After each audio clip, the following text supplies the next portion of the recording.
Welcome to the First Turn. I'm your host, Hyena, and today, Llama and I talk about the Warhammer Age of Sigmar Metawatch. We talk about the Cities of Sigmar book finally releasing, the future of the faction, and the importance of having a relatable human faction finally in the game. We talk about the setting, and how a game needs to be more than just good for it to really hook people. We briefly touch on the major video game titles coming out, set in the Warhammer Universe, and more. If you like what you hear, give us a like, a thumbs up, follow, or subscribe. And leave us a comment if there's something you'd like to hear our thoughts on. Alright, let's get to it. Make sure the levels are good. Check. They're fine. Yeah, Cities of Sigmar. Finally, the proper book is coming out. They were not included in the AoS meta-analysis, which we'll talk about. But I'm not even playing the faction. Probably won't collect the faction. But just the imagery, the heraldry, the faction symbols that go on the shields and on their banners, the way they're dressed, the artwork around them, everything about them to me is like the best fantasy human faction that not only Games Workshop's done, but maybe in any tabletop game. Sure. I mean, you've got, things that compare to it are things like Warcraft. Yep. You've got Lord of the Rings, obviously. Yep. You've got, I loathe to call this a fantasy setting, but it is, because there's undead and dragons and stuff. But Game of Thrones. Conquest. The Conquest setting for their humans.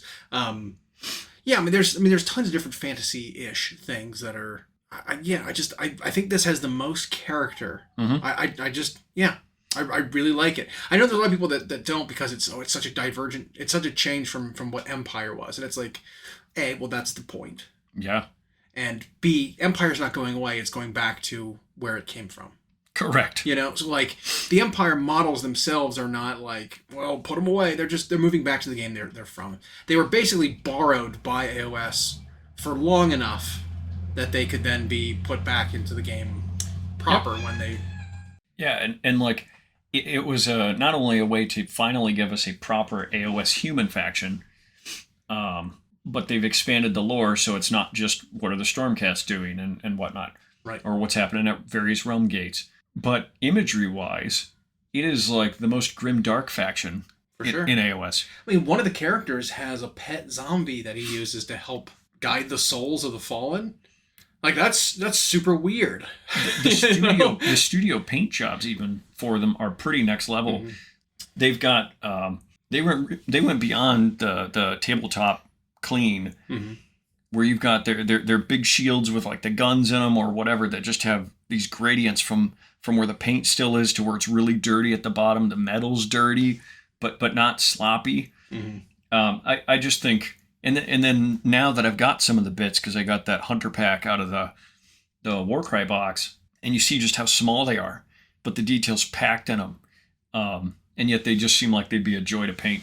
I just think if they expand on this line in the future, which they're bound to, they have to, right? Because if you look at the stuff that they actually came out with, it's like 2/3 of an army, right? There's still like some missing stuff. Yep. Right? Leaving it as like, oh, well, you've got gunners and then just these poor basic infantry. Like, I don't feel like that's enough. Like the greatsword equivalent is missing. An elite knight sort of, if not nobility, then actual trained soldier that doesn't wield a gun is missing. You're missing, hell, more of these city ogres. They're super interesting. Yep. Something like, I don't know, they're perhaps a new, either fortification or a new steam tank sort of thing, because they're doing all kinds of experimenting with steam plus mechanical stuff. We've even seen them in the cartoons. Yep. And then maybe like an elite cavalry, because while their cavalry is good, we've also seen in the cartoons demigryph knights that are being rotated out for fantasy. Yeah. Maybe something akin to that. Yep. Perhaps. A resculpted, more dynamically posed bestial cavalry, demigryph sort of thing. And you had touched on earlier, like there were some people who didn't like Cities of Sigmar, but not even necessarily because in their mind they didn't like it when they saw it. It was more like they were hanging on to, well, this is so divergent from Empire. That's what we wanted. And it's like, well, you didn't lose Empire. They just went back to the game they came from. And And it should be divergent. You're talking about human civilizations now that have existed for 15,000 years since the end of Warhammer. Well, and then there's, you think about, our human evolution, the way we evolved the way we did in terms of our technology. If we had to set back again and do it over, I mean, great minds that came up with innovations may not, occur again. So say we lost the knowledge that we have as people. And it wasn't like you and I were set back to the Stone Age and like, I remember radios. We can probably rig up another radio. Yeah. I mean, we couldn't. You and me, not right. a chance. But people, it's like existing humans getting set back could probably reinvent a lot of the things that exist. But if that knowledge was lost and we had to do it again, it could take longer. It could take shorter. It could go a different route. We might invent something new. It may not be steam and, and nuclear and this kind of stuff again. It might be completely different. And there's even some examples of that in our own human history. So we'll go a little history nerd here and then get back on track. But when the Western Roman Empire fell, what you had left was what was in Greece or Byzantine, right? And they held on to that for centuries after. But when the Turks of various natures eventually pushed the Byzantines out, what was Central Europe in the middle of? A dark age for 500 years. Mm-hmm. When the Byzantines were pushed out and went back into Western Europe, they brought with them all this technology from Rome and Greece that had been forgotten. Right. All this theory of philosophy and math and things that had been forgotten. And suddenly Europe had their awakening, their Renaissance period, and it was forgotten knowledge. But then it emerged in new ways, different technology and different philosophies, different governance styles than we had before. And so there were things, obviously, from the old world that made it into Age of Sigmar. But thousands of years go by, and now the technology is weirder. Like it's a different. Well, because maybe it's based more on magic or something. Like it's a different evolutionary path for technology. So when they come back down, and they're like, "All right, Sigmar's like, all right, let's rebuild this shit." Dwarven technology, pull that in because we've got the Dwarven Smith, we've got some Elven people, we've got we know how to do this. Let's do it quick with magic and lightning. And souls. And this thing doesn't work. Put a soul in it. Yeah. Let a soul pilot it. It's fine. So like to make things work faster, quicker, easier, instead of letting it happen naturally and be discovered, they just kind of like jerry-rig it and like, okay, humans, here you go. Yeah, and then so humans are like, all right, well, let's use what we have, and so now they've got basically dwarven armor with handguns and gunpowder and steam power like that they didn't have. And the human factions could have been separated by literally dimensions in the mortal realms compared to just like across a river in the old world. And maybe Sigmar and the Stormcast and the dwarves didn't visit that human civilization for like 4 centuries. And so their technology went whatever way the humans could make it work. So I think so much of that looks great. And I even just love what you can use the decals for the cities on their shields and stuff. Just really great imagery. So medieval looking and yet still very Age of Sigmar. And so many different color schemes that I've seen look good on them. Yeah. They take everything. I mean, it's like a Space Marine, right? Yep. It's like, and I don't care what color scheme you put on it looks right. Yeah. I don't think the Sigmarines had that. No. Right? Like the Stormcast didn't have that. If you put certain colors on them, it's like, this doesn't look right. You look too metallic. Yep. You need to be very set paint schemes. Or there's, certain colors just don't work. Whereas these guys, it's like, it's clear where, cloth has wrapped over wood and it can be any color, like on their shields and stuff. Or like their insignias or their flags. You can do any colors on those and it looks fine because there's metal and wood underneath. And even if you go with like basic earthen tones for all their clothing and all their metal, you then can pick whatever color you want for their banner or for their shield. And it just pops. Yep. It's been one of my favorite ones when they did the like, here's how the community's painting them. It's been one of my favorite ones is looking at that so far. They showed off the monsters today, which shows how many of those kits they sent out before anybody can get them. Jeez. But it was, I like them all. Yeah. I like I've always liked what the matriarch of the Reach or whatever her name is, the lady on the scorpion-tailed Manticore. Yeah. An order Manticore, which is interesting. Yeah. Manticores have traditionally been in Warhammer been a chaos monster. And they typically trade out bat wings for feather wings. Right. Like so this lady is riding a Manticore. Super cool, super imposing, very centerpiece kind of kit. Very neat. Talia Vedra. And she's coming alongside 2 other big centerpiece models that we weren't, necessarily expecting. Well, in the form of the Sylvaneth, like Hunter, Kurnoth Marshall, whatever you want to call him. Yeah, Belthanos. Riding the big beetle, who's very good. Mm-hmm. And then the Ionis Critborn. Ionis Reborn, re-sculpted kind of thing, who is also very, very good. Amazing looking models. Yeah. And I loathe to have to get all 3. But you probably will. I will. No, I point, absolutely will. I'm dreading it though, because good gravy. That's a lot of project, So but fantastic looking models. Like I said, there's plenty of room for them to expand, and I could see them expanding it and replacing even some of the Elven stuff that's still holdover. Yep. Because they've cut most of the High Elf stuff. The Shadow Walkers, the pretty much everything that was held over from High Elves. So all the Phoenix guys, all the Dark Riders, any of the chariots were cut a while ago. Yeah, any of the horsemen, they were cut too. Pretty much, that's the rest. That's it. High Elves gone. Wood Elves gone. The rest of them, your Sisters of the Thorn, your Sisters of the Watch, like all of them are cut. And all we have left is Dark Elves, which is interesting. Yeah. Because I assume eventually they'll be rotated out when, maybe other things get brought into the army to flesh it out. Yep. And then obviously the old style dwarves are still in, which also feels pretty out of place. It does. Because a lot of the things they do, besides they have melee units that actually do punch. Besides that kind of thing, the human faction side of the faction kind of does it all. They've got the artillery, they've got the monsters, they've got the gun lines. What is dwarves and what are elves really bringing to the table? That the humans are not. And so it's like, I think this is just a holdover again until... Yeah, and they just won't cut them, I don't think, until they get something to... Because, like, the more Lumineth and Sylvaneth came about, the more High Elves and Wood Elves just are going back to their old game. Right. So, yeah, I imagine Dark Elves and some Dwarf stuff will have that happen, hopefully too. in the form of maybe some kind of Grugni dwarves that are Earth-based dwarves again, because we don't have Earth dwarves anymore. Nope. We have Sky dwarves, and we've got Fire dwarves. Yep. No Earth dwarves. And then the Umbreneth have to be coming at some point.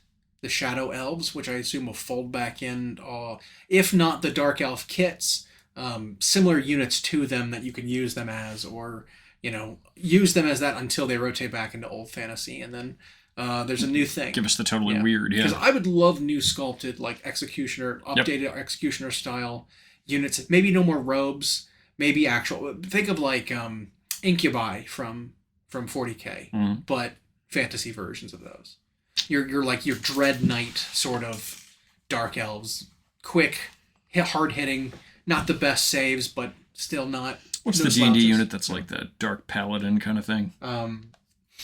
So there's like the Oathbreaker subclass of Paladin, which we saw in Baldur's Gate 3, if you ever played that, which is evil Necromancer Paladin, but then there's also the Blackguard. The Blackguard, that's it. Yeah. That one's been around forever. Yeah. Who is not an Oathbreaker, but the oath is evil.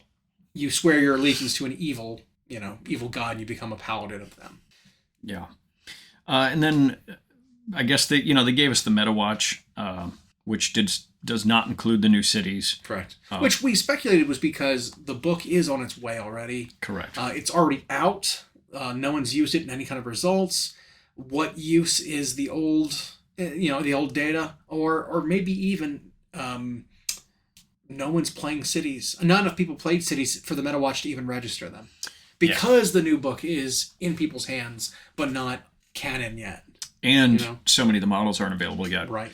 And so if any of the new ones were worth playing, people might not have had something to run for. Just really low win rates, just because it's not feasible to play them yet. Yeah. Some of the biggest winners in the new meta, oddly, Flesh Eater Courts went up like 6%, but they've got a new book at some point coming. Yep. Maggotkin saw a big jump. Big Wa saw a big jump. Slaves technically saw a big jump. Stormcast saw a big jump. Now, the ones you have sitting still near the bottom are Skaven. Yep. Surprisingly, Ironjaws. Which, that's weird to me. No, it's not too weird. Points. Points is what's holding them back. The Ard boys are too expensive. They're good, but they're too expensive. They're 220 for 10. It's just too much. Yes, they've got like a mortal wound shield bash at the end of the phase, and they can rally better, but they're just pricey. So I mean, 3-up saves. I don't know how much more I'd want to lower their points, but they are too much. And then the big boars are just obscenely overcosted. Okay. The boar riding leader is like 380. Like it's way too many points. 320 maybe if he was. It was more than that. It's like he's like 480. It's absurd. It's nonsense how many points he is. He's like Big Fuzzy. He's Cabbage Dragon expensive. Yeah. Like it's too much. All he really does, and he doesn't even do that much. I'm frustrated with it. I saw that as soon as it came out, or I was like, this isn't right. This is gonna have to come down. Yeah, the Tusk Boss is 380, and he's only 14 wounds. So it's one of those things where it's like this guy is just so many points per wound. He's what 40? Let's see, math 27 points a wound. Is that right? Is that right? It's something like that. It's absurd. So he's very, very expensive. I mean, he does cool things, but if he just dies, he doesn't get to do those things, and that 380 points is wasted. So he's very expensive. The Hacking crew, for just being a beast, is a little pricey. It's 270. It gets to do some movement shenanigans, but I still think it could come down maybe like 30 points. I would knock the Tusk Boss down like 60 points because 380 is too much. Knock the crew down 30, and I think the Gougers, which is the non-crew, shouldn't be 180. He should be like 160. Is their Army of Renown out yet? Their new one? It is. Okay. And it's so limited though. It's such a small scope of what you can bring that I don't know if it does enough. Yeah, Cruel Boys are sitting right at 45. Yeah. And then did they have Bone Splitters separately? No, they don't. But might not be enough. Enough results with Bone Splitters in there, David. But yeah, Big Waz made a lot of showings recently. Soulblight Gravelords look like got tamed because they're back down in the 54-55 percentage. Ossiarchs were the hottest hand. Yeah. They're at 58. Caradron's 57. Flesh Shooter Court's 56. Everything else is closer to what you want it to be. Yeah. There was a lot of stuff over 50, which was nice. Yeah. There was like 4 of them that were down under 45. Skaven being one of them. 4, yeah. Ironjaws being the other. Fire Slayers. And Night Haunt. And Night Haunt need a rework. Their thing, they just need to be different. As cool as the Ethereal is, I think it needs to go away in favor of like a different kind of rule, and then they need to be rendable again. They said the Armies of Renown from Dawnbringer's Book 2, Reign of the Brute, are just starting to enter into the meta, and those in the Long Hunt will be obviously coming shortly. The interesting data they showed also was endless spells that appeared. Yeah. Malevolent Maelstrom. Yeah, I mean they completely reworked the Malevolent Maelstrom and just made it better.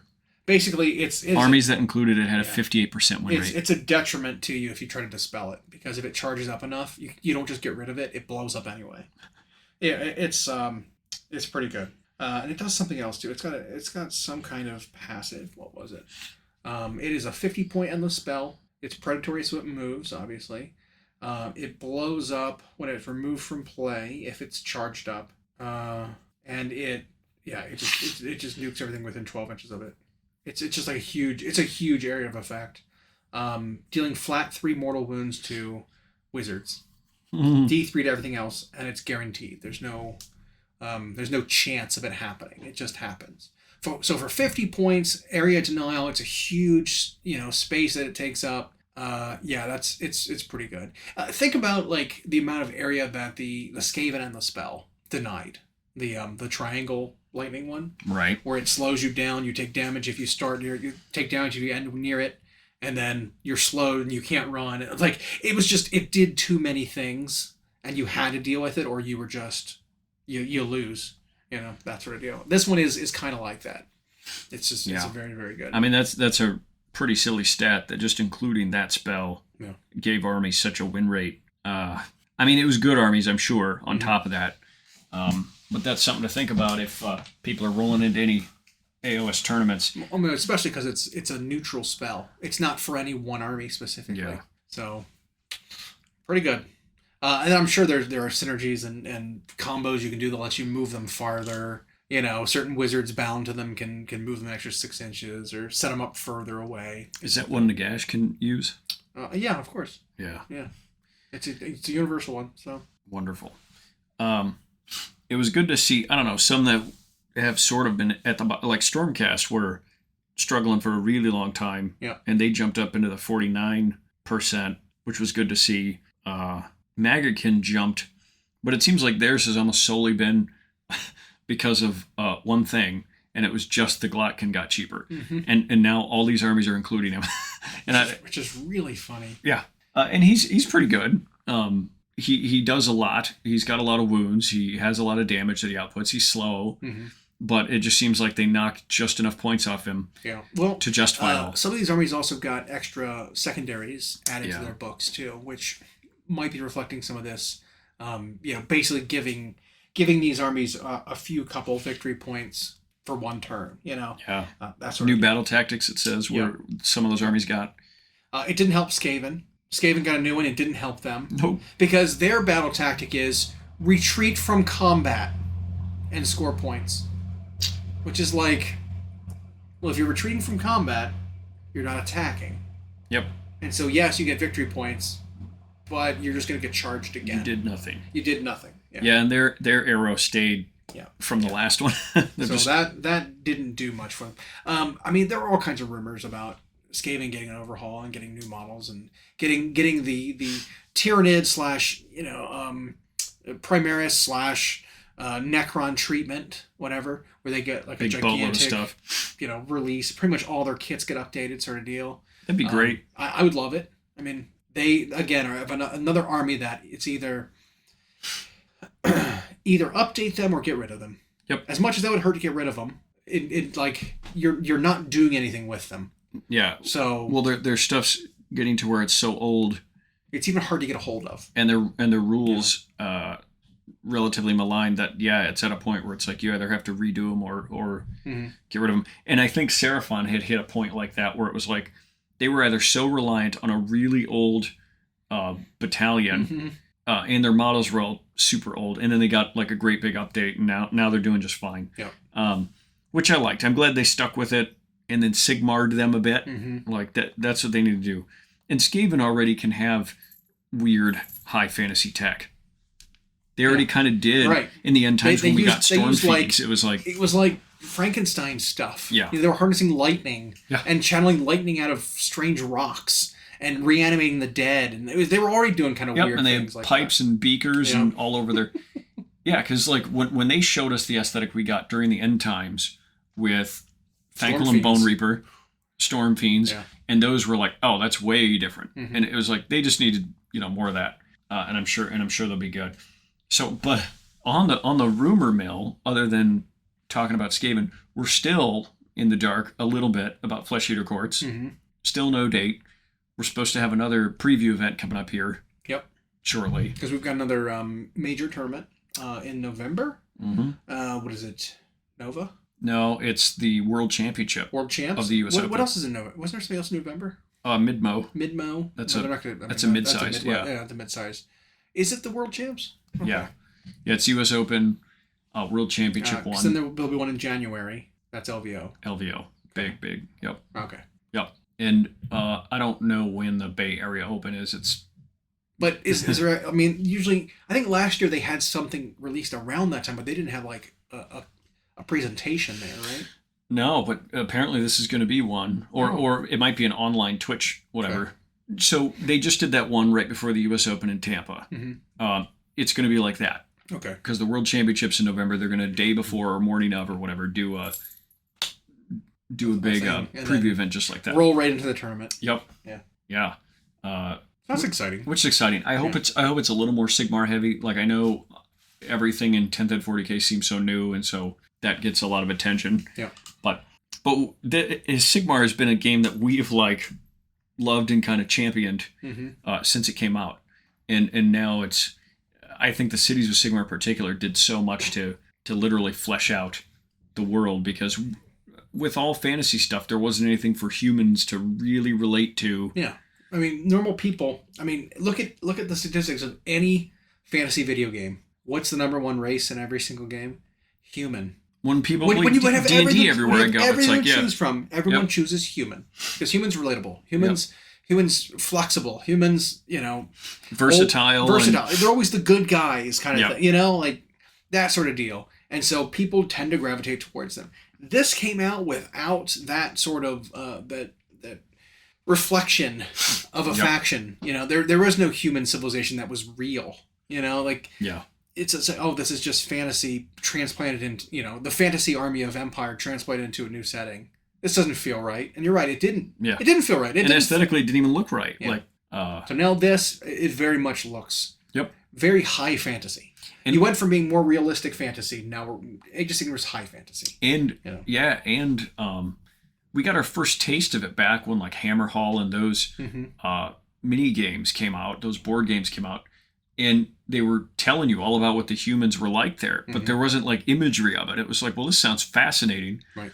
This human city that functions like the city of Sigil and Planescape and D&D or whatever, where it's got all these gates to other dimensions and there's guilds and traders and merchants and all the while, all this is built on thousands of layers of old city down below that are still teeming with life apparently. Yep. And there's like the undercity of Hammerhall is the most.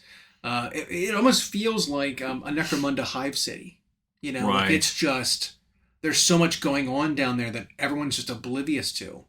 There's turf wars and there's, like we've seen in some of the Hammer Bolter episodes, there's like just hives of Skaven under there. Mm-hmm. There was a vampiric crypt that was thriving, and abducting people. And like there's so much few going people on the surface are even aware of it, but there might be cults for them. Right. Yeah. Because that's what it was in the Hammerhall Warhammer Quest game. There was like a Tzeentch cult doing something underneath, spoilers I guess, doing rituals underneath the city to summon something inside of the city's gates and then cause issues. And so one of the Celestant, the Castellant and his trusty beak dog were rooting it out.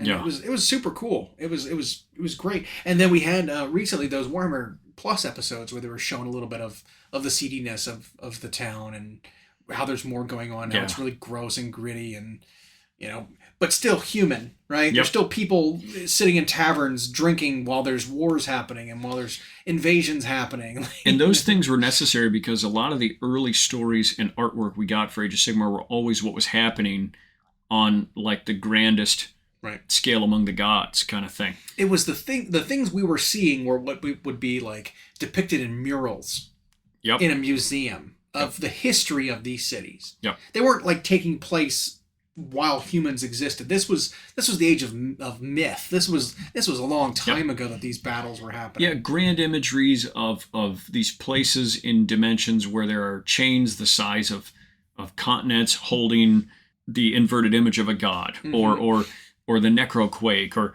all of this stuff that was so gigantic. And you're right, just myth that most of the people wouldn't even be aware is happening. And it's like now they're getting into this ground level, and to me it's a slow burn. To borrow a term from like professional wrestling, it's a slow burn to get it over. But I actually really like where it's going, and now we're seeing novels. Like they're doing more novels based on just regular characters. Well, there's two like witch hunters that they've started doing more of. The Van Denst family. And those models are out, right? Yeah, they came out in the last summer event that happened. So alongside them, we got Kragnos and Lord Croak. Yep. And then the Order faction, the humans, got two just normal human heroes. Yep. Yeah, very, very funny. Shows what they're up against. Yeah. Which is, I think, also part of the appeal. Yep. Is that you are just people fighting against legendary creatures and things from legend and things that can break mountains and destroy city walls. Like think about like a guardsman seeing Angron. Yep. It's that kind of thing. But that's what makes people from in 40K like the Imperium and like playing as guardsmen is it's like, well, these are just humans with and even ill-equipped humans. And they did that in like all the novels for the Horus Heresy and even on some like Hammer Bolter cartoons or whatever, it's like you have to remember it's not just, it's so easy when you see Space Marines versus Space Marines that you forget that those are not human in terms of intelligence, in terms of physique, in terms of the scale of what they can do. And so then when they bring you down to like some fleet officer who, but they're still important, like the role humans play, even though they seem insignificant to some of these things.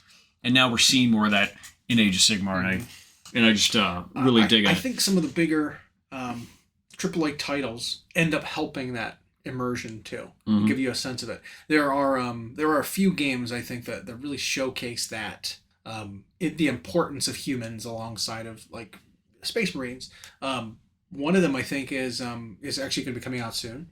The Rogue Trader game, which will be super cool. You actually RP as a rogue trader who recruits all kinds of Eldar and a Space Marine and stuff like that. So you'll be able to see it from human level. But also, there was a Grey Knight game where you play as the Grey Knights, but then you're working with like the different people on the ship. You have a tech priest Dominus on the ship who runs your engineering.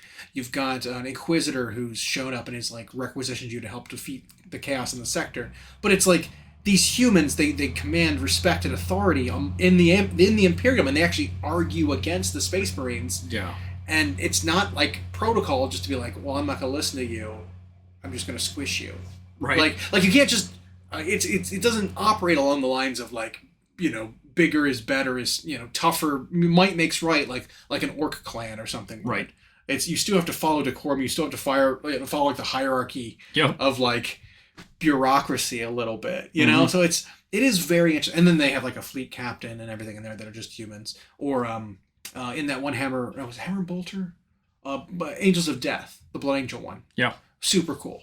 The bridge commander was like, she was an honorary Blood Angel because she'd been serving with the Blood Angels for so long. Yep. And she had earned their like reverence, earned their respect as the captain of their ship they were on. It's like there needs to be more of that. 40K has got some of it where you get to see it. AoS has very little of that so far, where you get to see it from that level. Yep. They're starting to come out with more, bigger studios are making games now for AoS. We got that one coming up, Realms of Ruin, which I can't remember who makes it. It wasn't the same folks that made Dawn of War, because I think that they've went under, if I recall correctly. But it still feels a lot like Dawn of War. It might have even been some of those designers. Yeah, because I think Dawn of War 3 got bought by a studio after, was it Relic or something that made it? Right. Obsidian? Relic did, yeah. One of the studios that's known for making not great stuff folded on it and sold it off. And maybe the studio is involved in that in some way, because it does, like, at least on the surface, look so much like a Dawn of War game. The way that units fight and the way the cover works and recruitment and stuff, it feels very much like that. But I'm hoping that means that more is coming. More is on the way. RPGs do a great job, especially in the age of RPGs. I think is coming because of just the massive success of Baldur's Gate. Yep. Like that game has opened a lot of eyes. I think not only in like gaming communities but also in in development mentalities, right? So I think more studios are going to look to do very immersive RPG games going forward. Because there was a few studios that did that for a long time, right? Your BioShock or BioShock was also very good. But BioWare used to make all kinds of RPGs, and the folks that made the Fallout games, Bethesda, RPG Kings, even though their products were sometimes a little lacking polish, out the gates. But I'm hoping that with Owlcat doing the Rogue Trader one, maybe somewhere in the pipeline, I cross my fingers, a AAA RPG, some kind of big RPG set AoS. In AoS. Yeah, that'd be super cool. And they could even do it. Where they pick one of the known cities, and have the whole thing be there. It would probably be Hammerhall, just because that's where everything seems to take place. And that city's enormous, and so like anything can happen. You wouldn't have to worry about running out of space or needing to jump to another realm. It's like, no, people don't get the size of this. Or even if you did jump to another realm, there is a major gate that connects Bakshi and Gyron. Yeah. Part of the city. The reason it's called the twin-tailed city is because it spans both sides of the gate. Yeah. So. Yeah, and the more of the maps they've even given us, where it's like, well, this whole story takes place in this tiny region on a peninsula. Yeah, and then they zoom out, and it's like, oh, that's just a nick of a continent. Yeah. Yeah, and so there's so many things they can fill in to just keep exploring that, which may or may not dig their own whatever. But no, I'd love to see that on the AAA title. Keep it going. I mean, the early reviews for that Realms of Ruin are very positive, and that's coming out here in a couple weeks, November something. And so 14th or 17th, something like that. And so hopefully that takes off and gives people reason to keep exploring that. I'm also hoping that on the success of Total War, maybe they'll come out with a Total War for That'd AoS. be awesome. Do the same kind of thing. I mean, they've got the groundwork already. Yep. You know, there's not much they need to change. I mean, pretty much everything that's represented in Total War Warhammer 3 can be done for AoS. Right? There's nothing new. There's nothing groundbreaking in terms of unit design or anything that they'd have to do. They have landing mechanics now. That was a big part of some of the units not really working in older Total Wars, because it was either you fly and then you dive bomb down and fight, and then as soon as you're done fighting for a couple seconds, you fly again. Well, now they've got that as like a toggleable thing. You could just land and run. Yep. You know, for like flying monsters and stuff. You don't need to fly. Okay, that solves a lot of problems. Yep. They have a transform mechanic from turning it from a human-sized thing into a monster-sized thing. Yep. That covers some things. You know, like that would cover your Marathis and how she works now. Yeah, that would cover your demon princes and and some of those things. Obviously, some of the characters even would make it over, but they could do it in a totally different way. I don't think they'll go to AoS next. There's a billion rumors that I mean, the first thing they've been doing is they've been going back kind of to historical Total War, but they're not doing it the way they used to. They're picking these small segments of history, kind of fantasying them up, borrowing stuff from what works into or what excites people in Total War Warhammer and just trying to make it human. And there's tons of rumors that they're doing 40K. Don't blame them. That's a universe worth grabbing onto. But if they figured out how to do it there in a way where it's not just on like one map, one continent, whatever, for all the fighting for the different factions. Total War Warhammer 40K is on one planet. Right. And there's like 20 different races Yeah. all on the same planet fighting. Right. It just it doesn't it doesn't work. So they would have to come up with a grand campaign strategy style that they haven't done before, where there's different worlds. But if they pull that off, then you could just do the Mortal Realms, like you know. So 40K just might be their testing ground for that. I mean, in the Warhammer universe, I think Creative Assembly has a cash cow that they never had before. They were so niche before because it was more just like history buffs wanted to do a simulation. Right. Now you've got all the fantasy people jumping in, people who weren't familiar with the Warhammer universes jumping in. So yeah, that'd be great too. I don't think AAA titles for Age of Sigmar are too far away, because with the one coming out, and it sounds like all that GW was kind of waiting for was to do enough of their own world building of it to give video game people a bite. So that'd be spectacular if we see a whole bunch of that in the coming year or whatever. Yeah. Yeah. I'd give them all a shot. And there's plenty of them coming out already, you know, in the works and in the pipeline. They already have a Space Marine's going to be a huge one. Yep. Like I can't wait for that one. Co-op Space Marine is very exciting to me. The original Space Marine was so good. Was very good. Yep. It was very good. It wasn't that long, but it was a good play. Yep. Having that campaign again, better graphics, different enemies, plus co-op. I'm very jazzed about that. But yeah, I mean, so it's the age where that kind of thing can happen. You know, maybe stuff's already in the works. You know, because there's been a few games that they've released already that were okay. Yeah, but they weren't those major titles that really hook people. No, and then there's like an endless amount of the mobile games, right. and I'll always try them because they're free usually, and they just don't end up hooking me much. Or the parts that are fun immediately become like you have to basically pay to keep going, right? And so I just lose interest real quick. There was another one that was kind of like that, but it was a PC game, but it felt like a mobile game. It was some of them do that now. It was a hex grid style thing, and it was so poorly thought out. I don't know. It was like you summon units mid battle after you got enough mana Every turn you get a mana. And so something like a Star Drake, which you could get and put on your roster, costed like 12 turns of not casting anything to summon.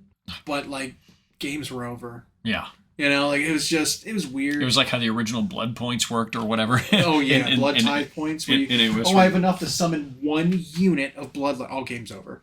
Yeah. Sweet, turn 5, I get a unit of bloodletters. Yeah. But yeah, I don't know. That should be pretty exciting. I didn't think I would touch at all on 40K today, but this is just purely from a fluff point and what that could mean for the game. There was a novel that just came out that involves both Belisarius Cawl and Fabius Bile. Okay. And I only got to hear and read snippets of it. But as you know, Fabius Bile has been trying to get the Primaris. Yeah, I mean, Gene both of those two characters have a very similar goal, but different methods on perfecting Marines, essentially, right? And Fabius has been doing it. The Emperor's Children have been doing it since the Crusade. Right. It's been an obsession, and it's like only the highest level members knew what was going on, and then every time they'd bring a new Legionnaire in there, the Legionnaire would be like appalled at first, but then they either bought into it or something horrible happened to them. And well, he's not going to be able to get it. Fabius can't march into Earth or Mars and get what Belisarius Cawl's been working on. It's just too well defended.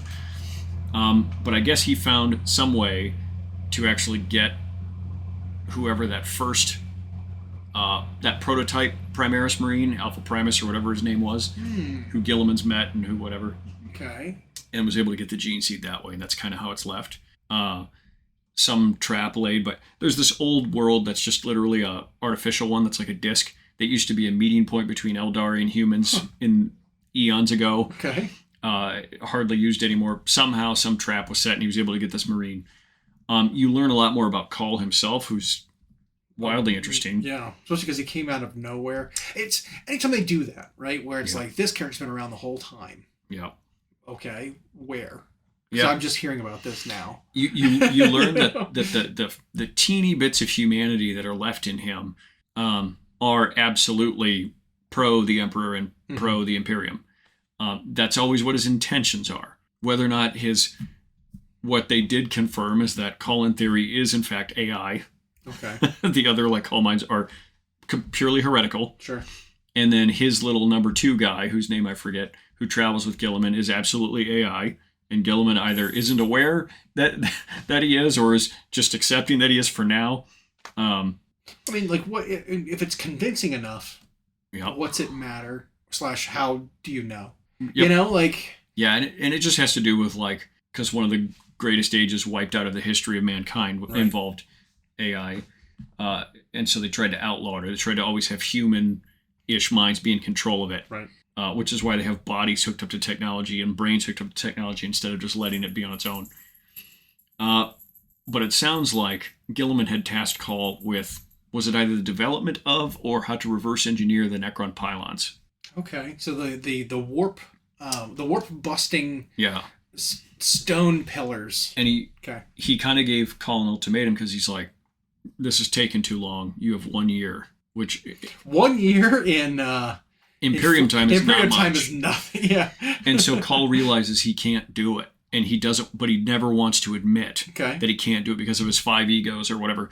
So he is calling on the heads of these other Forge worlds to do it, to help him do it, and they take him to this artificial world, this plane or whatever, because apparently there's some lost, forgotten age of technology sort of time travel stuff. His plan is to be able to go back to the Necron Empire and extract this technology. That's wild. I don't know much more details about the story, but I was like, this sounds freaking fascinating. But, you remember what the book was called? It's brand new. Okay. And I don't remember what other books are connected to the story before it, but just hearing a synopsis of it, it was like, that sounds freaking hilarious.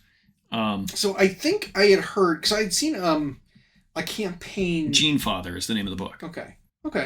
Because I had seen a campaign that had been played online with like a story to it.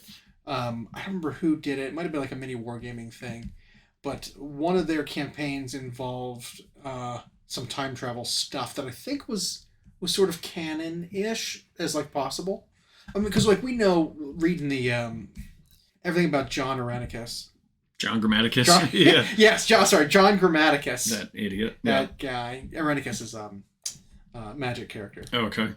But yeah, with that guy, he's some sort of maybe time traveler / secret theory. He's the emperor before he became the emperor. I don't know. Like, right. He could be. It's so weird going with that guy. But apparently there is, or maybe there is, an ordo of the what do you call it? The Inquisition, called the Ordo Temporis.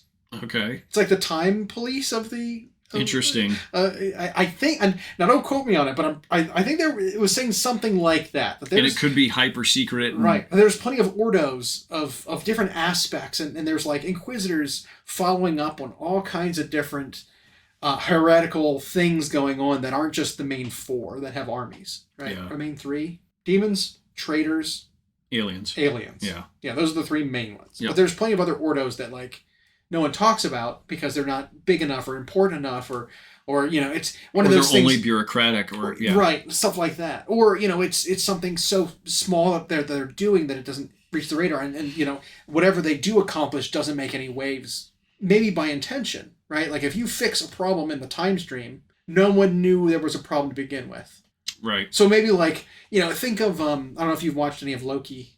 Or the season 2 of Loki. I've not seen season 2. It's pretty good. It's just coming out, so it's daily, or every Thursday for the next few weeks. It's becoming and it's very, very good.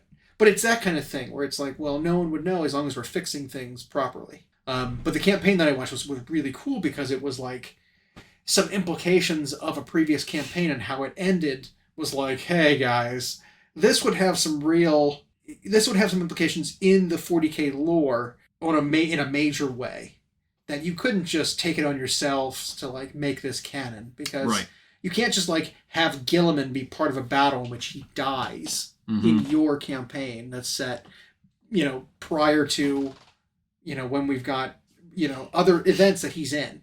Mm-hmm. Your campaign is bunk because it's not canon, because it can't have been possible. Well, they had done the way the dice had like shaken out in their previous campaign, something akin to that happened. And so what the second campaign was a follow-up on that, where, the Inquisitor sort of shows up, or the Inquisitor character, who is an Inquisitor of the Time Ordo, takes a select few people back in time with him to fix things before that course of events happened. It was like that's kind of cool, and if that's the case and that's the way it actually does happen, I think very neat. Yeah, and there's a couple of stories of, it's always like time moving forward, but of like, or not always, I guess, but of chaos entities while they're in the warp, and just stuff they're doing is affecting different segments of time in the materium. Right.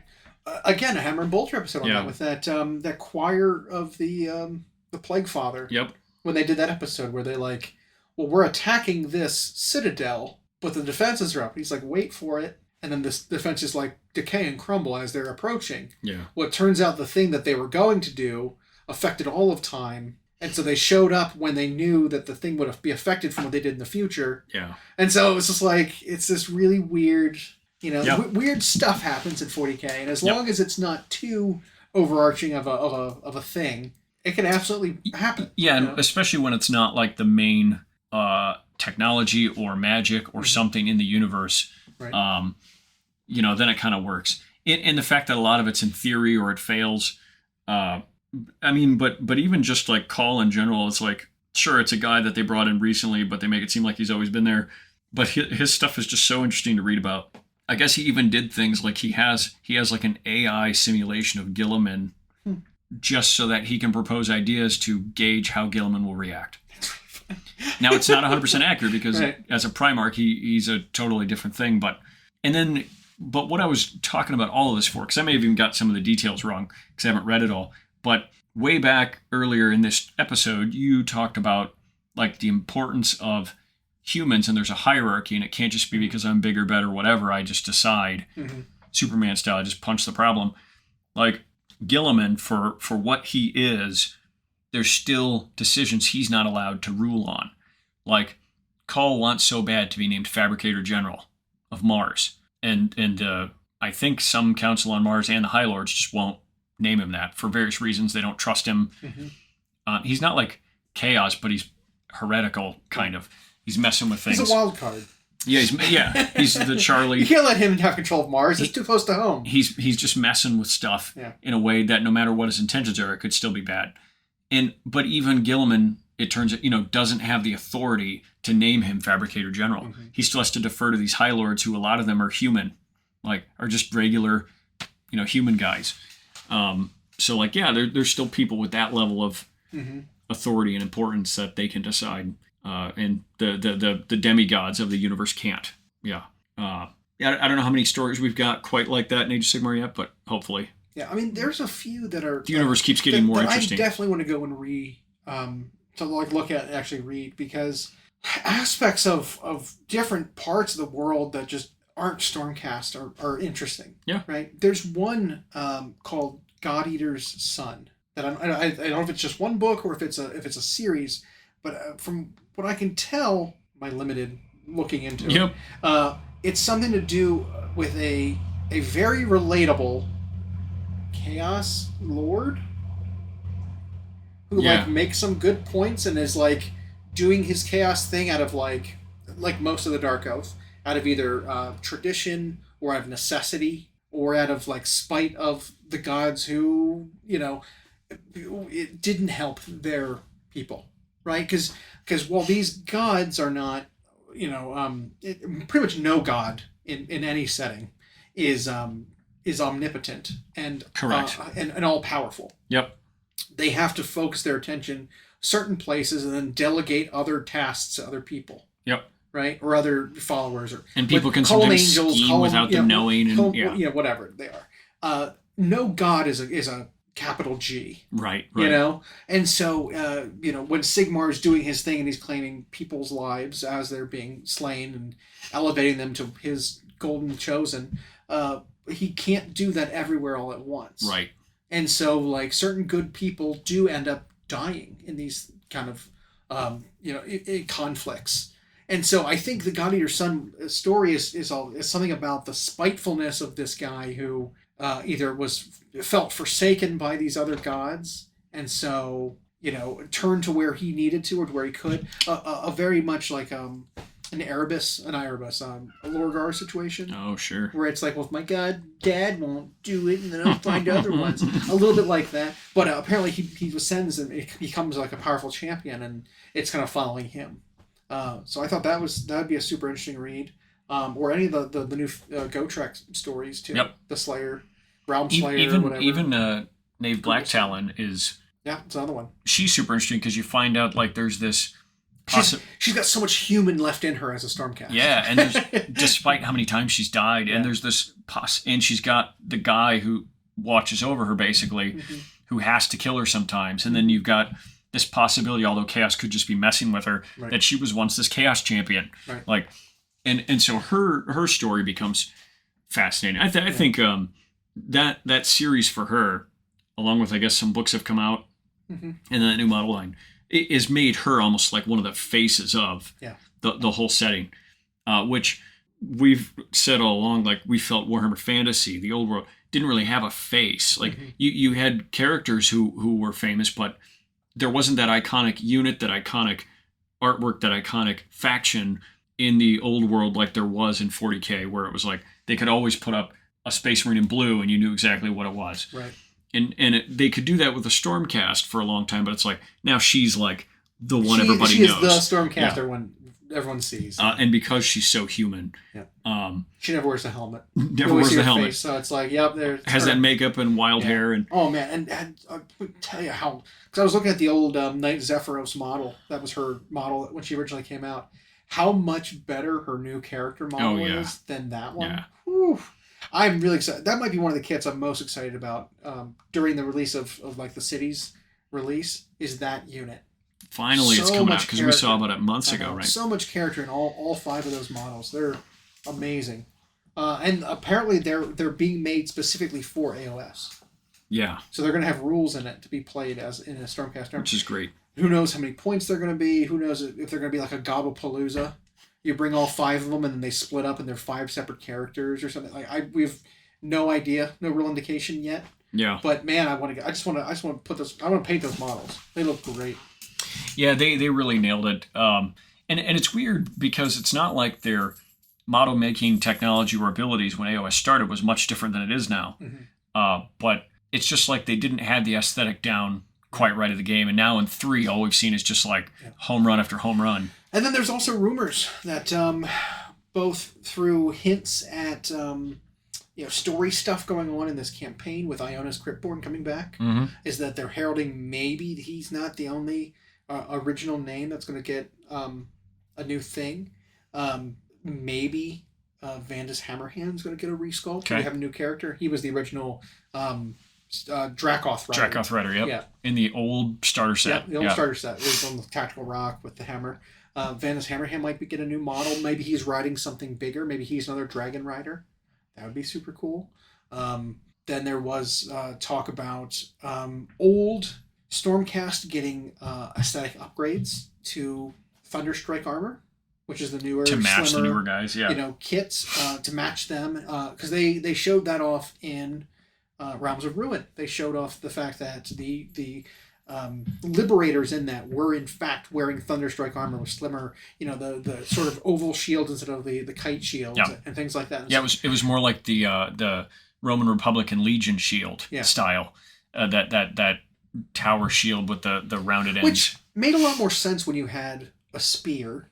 Yep. Less sense when you were wielding a hammer. Yep. But whatever, it's fine. Yeah. Because I liked the Annihilators who have round shields, because that makes sense. Hammer in one hand, round shield, easier, to manipulate it. Yep. That would make more sense. But the big oval, when you're doing spears, it makes sense. Yeah. It's just an interesting choice. But that's fine. That was what was the backline called? The Triarii of the Romans had that the spear and shield just like that. Yeah. They diverted from the Greek hoplite of the round shield and then when was it that they had the big the rectangular tower shields? That was when they were reformed into the legions of the Empire. Well, even before that, because that's when they do the phalanx, right?